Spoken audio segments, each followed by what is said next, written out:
ગાંધીનગર સરકારના કાયદા વિભાગ દ્વારા પ્રમાણપત્ર એનાયત સમારોહ ગુજરાત બાર કાઉન્સિલરના સંયુક્ત ઉપક્રમે પ્રમાણપત્ર એનાયત સમારોહ નોટરી તરીકે પસંદ થયેલા એડવોકેટ પ્રમાણપત્ર એનાયત મુખ્યમંત્રી ભૂપેન્દ્ર પટેલે નવનિયુક્ત નોટરીને પ્રમાણપત્ર એનાયત કર્યા। ગૃહમંત્રી હર્ષ સંઘવી અને રાજ્યકક્ષાના કૌશિક વેકરિયા ઉપસ્થિત રહ્યા। અંદાજે 1518 નવા નોટરીઓને પ્રમાણપત્ર એનાયત કરાયા। રાજ્યની સ્થાપના પછી પહેલી વખતની ઐતિહાસિક ઘટના છે કે રાજ્યના મુખ્યમંત્રીએ એક સાથે 1500 વકીલને રાજ્યમાં નોટરીનું પ્રમાણપત્ર આપ્યું હોય।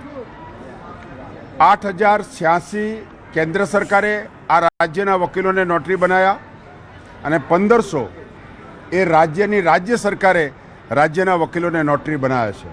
હું સમગ્ર ગુજરાતના વકીલો વતી બાર કાઉન્સિલ ઓફ ગુજરાત વતી આ રાજ્યના મુખ્યમંત્રી ભૂપેન્દ્રભાઈ પટેલ સાહેબનો અને કેન્દ્રના વડાપ્રધાન શ્રી નરેન્દ્ર મોદી સાહેબ અને અમિતભાઈ શાહ સાહેબનો આભાર માનું છું કે 9500 વકીલોને નોટરી બનાવ્યા છે।